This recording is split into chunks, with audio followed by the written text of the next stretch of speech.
എന്താ പണിക്കരെ ഇന്നലെ ഉത്സവം പറയുമ്പോ കച്ചവടം ഉണ്ടേ നിങ്ങക്ക്? ഞങ്ങള് പ്രശ്നം സോൾവ് ചെയ്തു. പാവങ്ങള് സമാധാനമായിട്ട് ജീവിച്ചോട്ടല്ലേ. പിന്നല്ലാതെ. എന്താ നിങ്ങളുടെ പേര്? ഉമ്മർ. ഇതെന്താ കെട്ടും ചേടൊക്കെ ആയിട്ട്? ഞാൻ അമ്മ ഒരുപാട് വഴക്ക് പറഞ്ഞു. പ്രായച്ചിട്ടായിട്ട് കുറെ സമ്മാനങ്ങളാ കൊടുത്തൊന്നും മാപ്പ് പറയണം. ഞാൻ തിരികെ വരികയാണെങ്കിൽ കാണാം. പാവം ഹൈസ്കൂൾ തോറ്റ മനസ്സ് എത്ര പെട്ടെന്ന് അലിഞ്ഞി.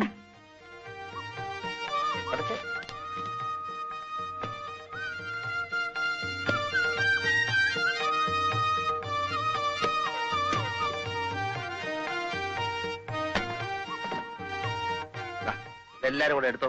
2 അത് മതി പോ.